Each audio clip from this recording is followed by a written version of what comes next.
Hi, I'm Catherine from Organized by Catherine. If you're like most families, you're probably finding that you're overrun with cardboard due to all the home deliveries we're having. Here are 3 simple tips to make dealing with cardboard a lot less stressful. So tip number 1, you're going to go to the dollar store and invest in, this is a blade cutter.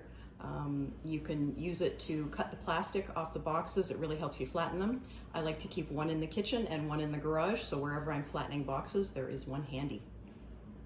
Tip number 2, once you've decided that you're definitely keeping an item, you want to break down the boxes right away. So flatten them and put them near your front door. If you have lots of little boxes, you might want to keep one cardboard box, or the largest cardboard box, to put all the flattened boxes in, and then you're just going to take that out the next time you go out to your car. And your final tip, invest in the larger style blue bins. The older style, smaller ones are great for cans, but they're not going to cut it for all the cardboard we have. So these taller ones keep your cardboard and your papers from blowing around on a windy day. If you need help organizing cardboard and other areas of your home, please Google my website, organizedbycatherine.ca.